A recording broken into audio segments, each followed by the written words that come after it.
Chapter 17. One of the 7 angels who had the 7 bowls came and said to me, "Come, I will show you the punishment of the great prostitute who sits on many waters. With her the kings of the earth committed adultery, and the inhabitants of the earth were intoxicated with the wine of her adulteries." Then the angel carried me away in the spirit into a desert. There I saw a woman sitting on a scarlet beast that was covered with blasphemous names and had 7 heads and 10 horns. The woman was dressed in purple and scarlet, and was glittering with gold, precious stones, and pearls. She held a golden cup in her hand, filled with abominable things and the filth of her adulteries. This title was written on her forehead: Mystery, Babylon the Great, the mother of prostitutes, and of the abominations of the earth. I saw that the woman was drunk with the blood of the saints, the blood of those who bore testimony to Jesus. When I saw her, I was greatly astonished. Then the angel said to me, "Why are you astonished? I will explain to you the mystery of the woman and the beast she rides, which has the 7 heads and 10 horns. The beast which you saw once was, now is not, and will come up out of the abyss and go to his destruction. The inhabitants of the earth whose names have not been written in the book of life from the creation of the world will be astonished when they see the beast, because he once was, now is not, and yet will come. This calls for a mind with wisdom. The 7 heads are 7 hills on which the woman sits. They are also 7 kings. 5 have fallen. 1 is, the other has not yet come. But when he does come, he must remain for a little while. The beast who once was, and now is not, is an 8th king. He belongs to the 7 and is going to his destruction. The 10 horns you saw are 10 kings, who have not yet received a kingdom, but who for 1 hour will receive authority as kings along with the beast. They have one purpose and will give their power and authority to the beast. They will make war against the Lamb, but the Lamb will overcome them, because he is Lord of lords and King of kings. And with him will be his called, chosen, and faithful followers. Then the angel said to me, The waters you saw, where the prostitute sits, are peoples, multitudes, nations, and languages. The beast and the 10 horns you saw will hate the prostitute.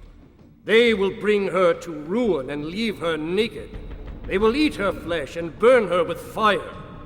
For God has put it into their hearts to accomplish his purpose by agreeing to give the beast their power to rule until God's words are fulfilled. The woman you saw is the great city that rules over the kings of the earth. Chapter 18. After this, I saw another angel coming down from heaven. He had great authority, and the earth was illuminated by his splendor. With a mighty voice he shouted, "Fallen! Fallen is Babylon the Great! She has become a home for demons, and a haunt for every evil spirit, a haunt for every unclean and detestable bird. For all the nations have drunk the maddening wine of her adulteries. The kings of the earth committed adultery with her, and the merchants of the earth grew rich from her excessive luxuries." Then I heard another voice from heaven say, "Come out of her, my people, so that you will not share in her sins, so that you will not receive any of her plagues. For her sins are piled up to heaven, and God has remembered her crimes. Give back to her as she has given.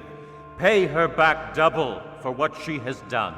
Mix her a double portion from her own cup. Give her as much torture and grief as the glory and luxury she gave herself. In her heart she boasts, I sit as queen, I am not a widow, and I will never mourn. Therefore, in one day her plagues will overtake her, death, mourning, and famine. She will be consumed by fire, for mighty is the Lord God who judges her. When the kings of the earth who committed adultery with her and shared her luxury see the smoke of her burning, they will weep and mourn over her. Terrified at her torment, they will stand far off and cry, Woe, woe, O great city, O Babylon, city of power! In 1 hour your doom has come. The merchants of the earth will weep and mourn over her, because no one buys their cargoes anymore. Cargoes of gold, silver, precious stones and pearls, fine linen, purple, silk and scarlet cloth, every sort of citron wood, and articles of every kind made of ivory, costly wood, bronze, iron, and marble. Cargoes of cinnamon and spice, of incense, myrrh, and frankincense, of wine and olive oil, of fine flour and wheat, cattle and sheep, horses and carriages, and bodies and souls of men. They will say, The fruit you long for is gone from you. All your riches and splendor have vanished, never to be recovered.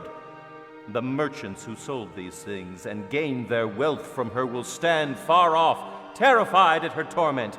They will weep and mourn and cry out, Woe, woe, O great city, dressed in fine linen, purple and scarlet, and glittering with gold, precious stones and pearls. In 1 hour such great wealth has been brought to ruin. Every sea captain and all who travel by ship, the sailors, and all who earn their living from the sea will stand far off. When they see the smoke of her burning, they will exclaim, Was there ever a city like this great city? They will throw dust on their heads, and with weeping and mourning cry out, Woe, woe, O great city, where all who had ships on the sea became rich through her wealth. In 1 hour she has been brought to ruin. Rejoice over her, O heaven. Rejoice, saints and apostles and prophets. God has judged her for the way she treated you. Then a mighty angel picked up a boulder the size of a large millstone, and threw it into the sea, and said, With such violence the great city of Babylon will be thrown down, never to be found again. The music of harpists and musicians, flute players and trumpeters will never be heard in you again. No workman of any trade will ever be found in you again. The sound of a millstone will never be heard in you again. The light of a lamp will never shine in you again. The voice of bridegroom and bride will never be heard in you again. Your merchants were the world's great men. By your magic spell all the nations were led astray. In her was found the blood of prophets and of the saints, and of all who have been killed on the earth.